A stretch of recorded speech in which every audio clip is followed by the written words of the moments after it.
Arthur Walkington Pink. La vida y los tiempos de Josué. Rahab, Josué, 2. 8 al 13. Observe el contraste, por la fe Rahab, la ramera, no pereció juntamente con los incrédulos, Hebreos 11. 31. ¿Y por qué? Porque un Dios soberano la había hecho diferente de ellos. Primera a Colosenses 4. 7. Ella fue bendecida con la fe en la operación de Dios, Colosenses 2. 12. En consecuencia, escuchó de las obras del Señor no meramente con el oído externo, como era el caso de todos sus conciudadanos, sino con el oído del corazón, y por lo tanto, ella fue afectada por esas nuevas de una manera muy diferente de lo que fueron los que oyeron pero no creyeron. Es claro por sus palabras, yo sé que el Señor os ha dado la tierra, Josué 2. 9, que ella había oído y creído las promesas que él había hecho a Abraham y su descendencia, y percibiendo que él era un Dios misericordioso y dador, la esperanza había nacido en ella. Contemple entonces el favor distintivo de Dios a este vaso de misericordia, y comprenda que se necesita algo más que escuchar el Evangelio para engendrar fe en nosotros. El oído que oye, y el ojo que ve, ambas cosas igualmente ha hecho el Señor. Proverbios 20. 12. Solamente aquellos que han creído al anuncio a quienes se les ha revelado el brazo, poder, del Señor. Isaías 53. 1. Al igual que más tarde sucedió con Lidia, Rahab fue una de aquellas cuyo corazón el Señor abrió para que estuviese atenta a lo que Pablo decía, Hechos 16. 14. La advertencia que dieron los compañeros incrédulos de Rahab es ciertamente solemne. Hasta donde sabemos, ellos escucharon exactamente el mismo informe que ella. No trataron esas noticias con escepticismo ni desprecio. En cambio, se sintieron profundamente afectados por ellas, estando aterrorizados. Las noticias de los juicios de Dios sobre los egipcios y sus vecinos más cercanos, los amorreos, hicieron que sus corazones se derritieran, pues temían que les tocaría el turno a ellos. Si se les preguntara, ¿por qué no clamaron a Dios de inmediato y con fervor por misericordia? La respuesta, al menos en parte, la da Eclesiastés 8.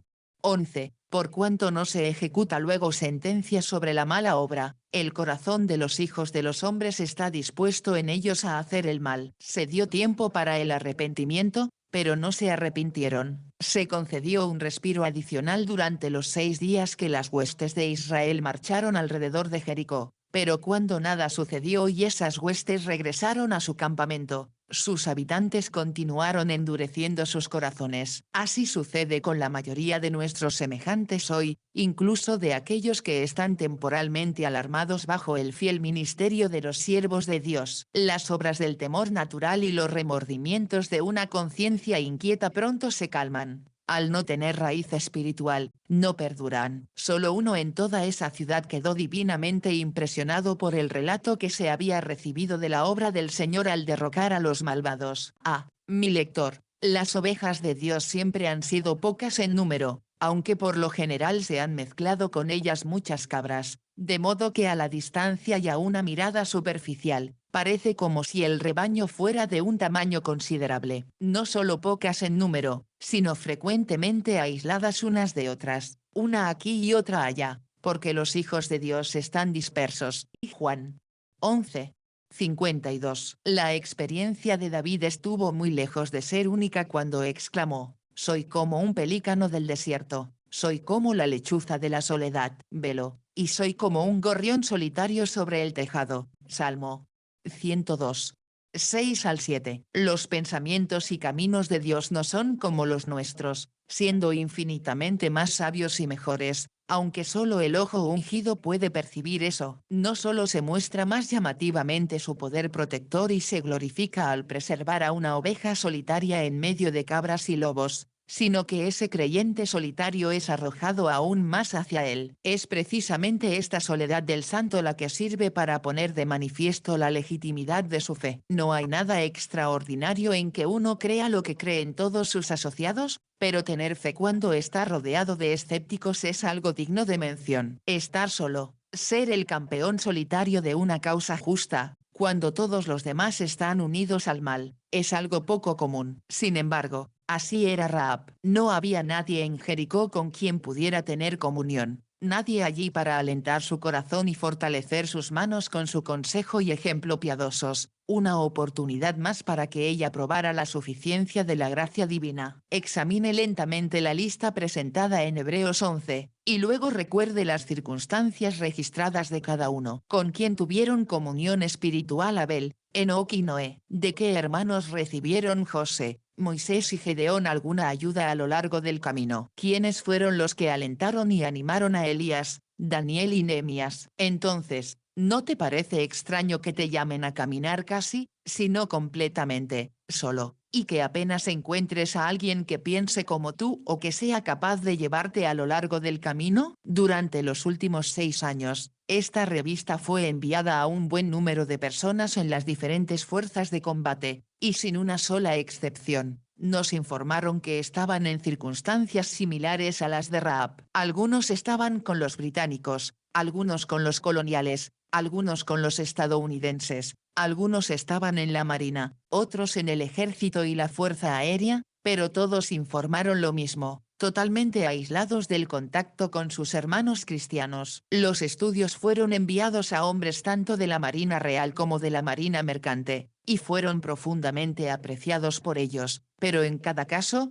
estaban en diferentes barcos, rodeados de impíos. Con qué facilidad el Señor podría haberlo reunido en un solo barco, pero no lo hizo, y fue para su bien que no lo hizo. De lo contrario, habría ordenado las cosas de manera diferente. Romanos 8.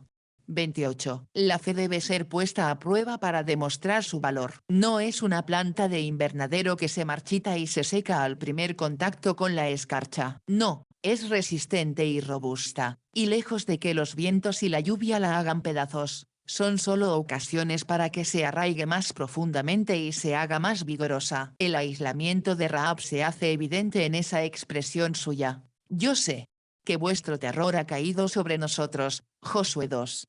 9. Ellos fueron afectados de manera natural y temporal, ella, espiritual y permanentemente. Lo que oyó vino a su alma con poder divino. Y de nuevo, decimos que fue Dios quien la hizo diferente. Por naturaleza, su corazón no era diferente del de sus compañeras, pero habiendo sido vivificada sobrenaturalmente a una nueva vida, recibió con mansedumbre la palabra implantada. Santiago 1.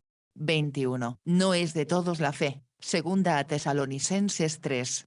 2. Porque no todos nacen de nuevo. La fe es uno de los atributos y actividades de esa vida espiritual, o naturaleza, que se comunica en la regeneración. El cimiento firme sobre el cual descansa la fe es la palabra segura de Dios y el testimonio divino. Solamente por ella se sustenta y se establece la fe. Los estados de ánimo y los sentimientos no tienen nada que ver con ella, ni tampoco se genera ni se nutre de ellos la confianza espiritual. La seguridad proviene de recibir implícitamente la palabra en el corazón y confiar en ella. Tal fue el caso de Rahab. Yo sé que Jehová os ha dado la tierra, porque hemos oído como Jehová. Josué 2.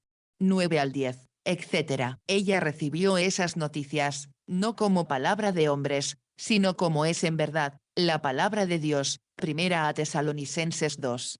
13. ¿Lo ha hecho usted, lector? Observemos bien cuán definido y seguro era su lenguaje. No había ningún sí o tal vez, ningún dudoso espero, sino, en cambio, un seguro y positivo sé. Ese era el conocimiento de una fe salvadora. Es verdad que la fe y la seguridad pueden distinguirse, pero no pueden separarse más de lo que pueden separarse la fe y la obediencia. La fe sin obras está muerta, y la fe sin seguridad es algo de lo que este escritor no puede encontrar mención alguna en las escrituras. Nos referimos, por supuesto, a una fe salvadora. ¿Qué es esa fe? Es tomar a Dios por su palabra, apropiármela para mí, descansar personalmente en el testimonio de aquel que no puede mentir. Ahora bien, o lo estoy haciendo, o no lo estoy haciendo. Si lo estoy haciendo, entonces debo ser consciente de hacerlo, porque no es posible que confíe en Dios y dependa de su promesa y, sin embargo, no sea consciente de que lo estoy haciendo. Leamos las epístolas del Nuevo Testamento y no hay en ninguna parte un solo pasaje dirigido a los santos que cuestionaran su aceptación por parte de Dios, sino que en todas partes, el lenguaje es sabemos, segunda a Colosenses 5.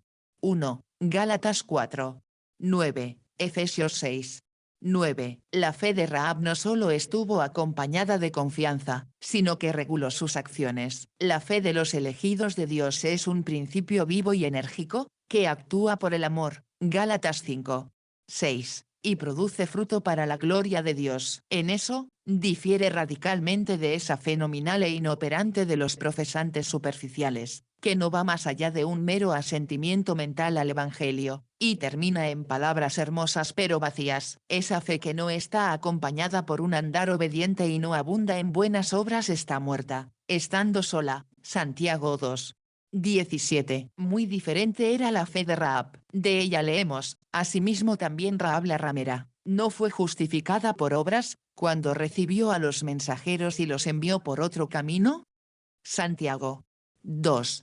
25. Esto no significa que sus buenas obras fueran la base meritoria de su aceptación ante Dios, sino que eran la evidencia ante los hombres de que se le había comunicado un principio espiritual, cuyos frutos vindicaban y aprobaban su profesión, demostrando que era miembro de la familia de la fe. Si ella hubiera dicho: creo que Dios es tuyo y Canaán es tuyo, pero no me atrevo a mostrarte ninguna bondad, su fe habría estado muerta e inactiva, y no la habría justificado. Solo son verdaderos creyentes aquellos que pueden encontrar en su corazón el deseo de aventurarse por Dios, y tomar a su pueblo como su pueblo, y echar su suerte entre ellos. Matthew Henry, 1662-1714. Esto es algo en lo que hay que insistir constantemente en estos días de profesión vacía. Una fe que no resulta en conversión no es una fe salvadora, y la conversión es un cambio radical de conducta, un cambio radical, una inversión de nuestra antigua manera de vida. La fe salvadora implica necesariamente renunciar a lo que anteriormente ocupaba el corazón, el repudio de aquello en lo que antes se confiaba, el abandono de todo lo que se opone al Dios tres veces santo. Por lo tanto, implica negarse a sí mismo y abandonar a los antiguos compañeros. Así fue con Abraham, a quien se le pidió que abandonara su antigua situación en Ur de Caldea y siguiera el llamado de Dios. Así fue con Moisés,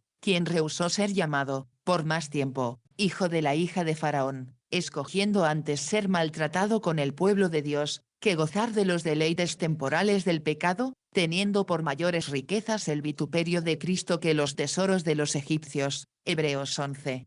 24 al 26. Así fue con Ruth, quien, en marcado contraste con Orfa, volvió a su pueblo y a sus dioses, negándose a abandonar a Noemi, afirmando: tu pueblo será mi pueblo, y tu Dios mi Dios. Ruth 1.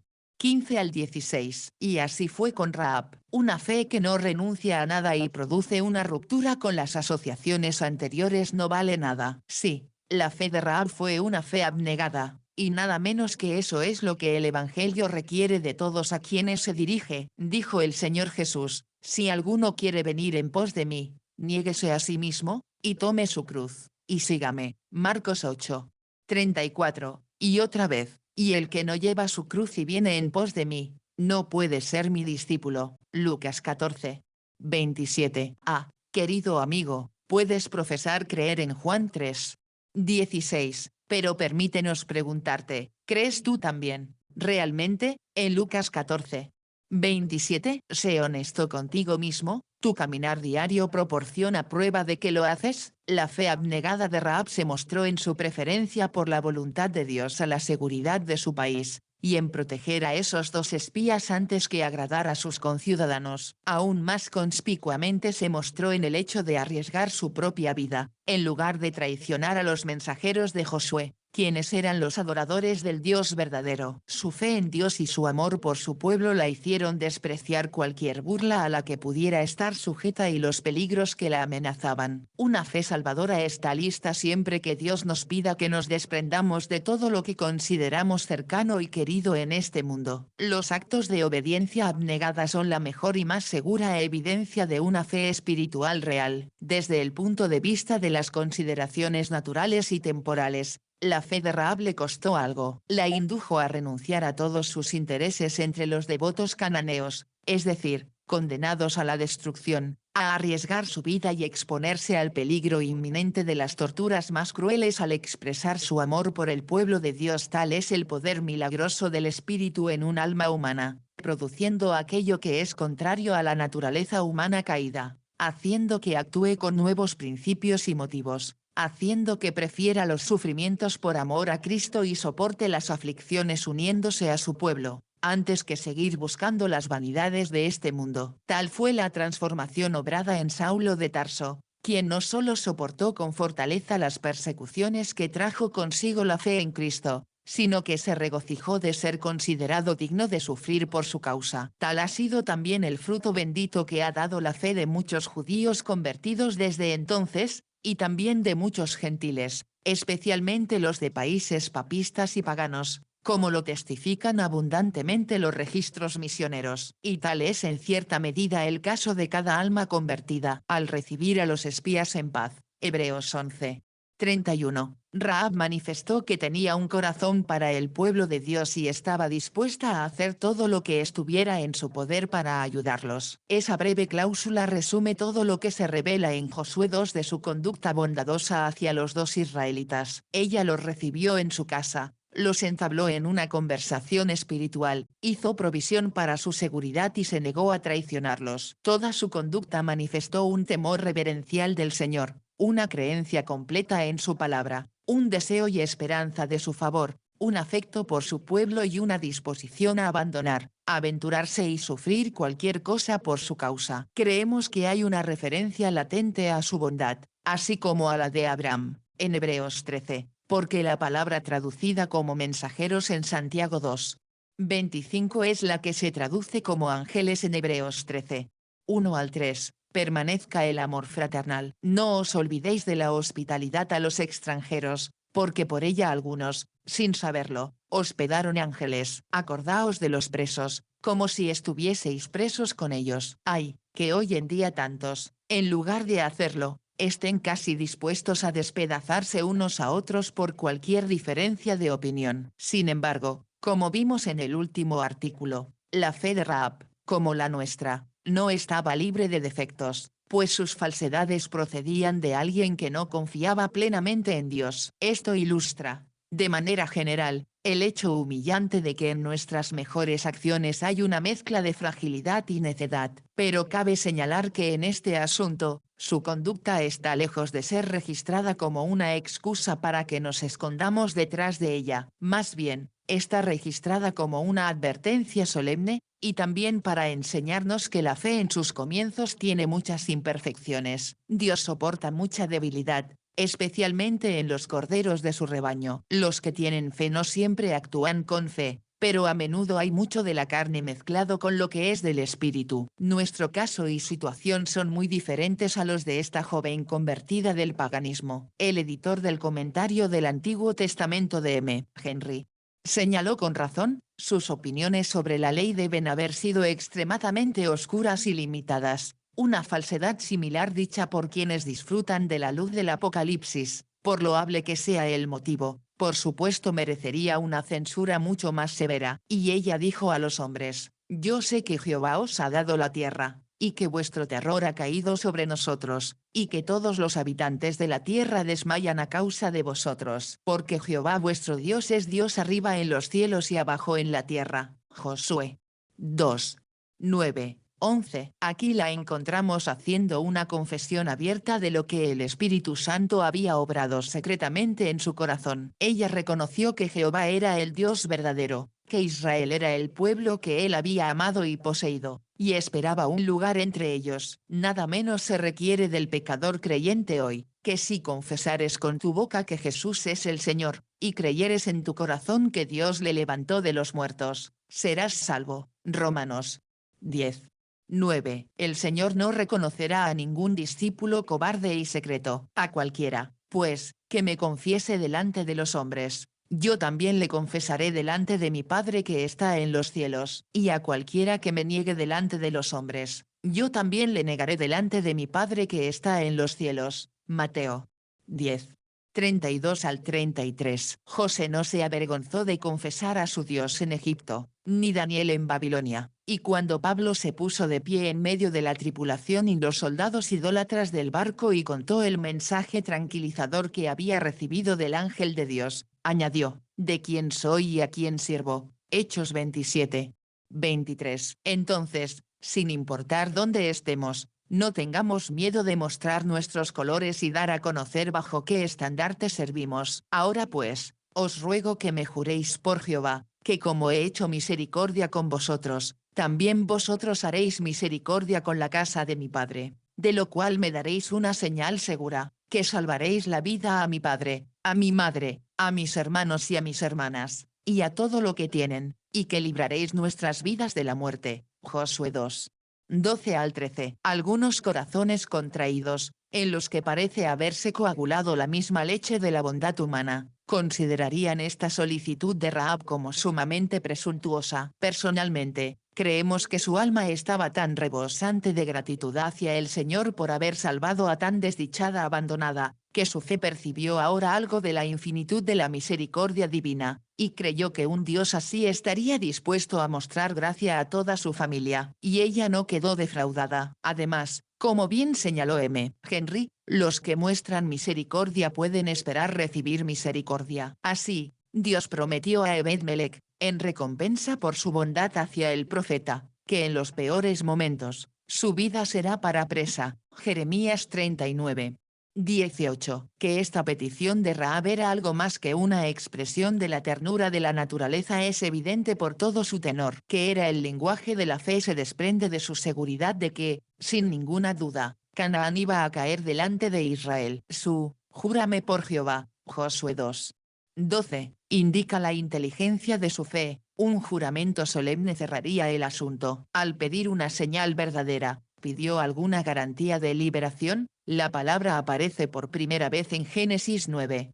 12, donde Dios anunció que el arco iris sería la señal del pacto. Al suplicar por la liberación de toda su familia, nos dejó un ejemplo que bien podemos seguir. Es justo que deseemos que Dios muestre misericordia a quienes son cercanos y queridos para nosotros. No hacerlo mostraría que nos falta afecto natural. Solo se vuelve incorrecto cuando ignoramos la soberanía de Dios y dictamos en lugar de suplicar. Es una bendición observar que aquel que dijo, conforme a vuestra fe os sea hecho, Mateo 9. 29, respondió a la fe de Rahab.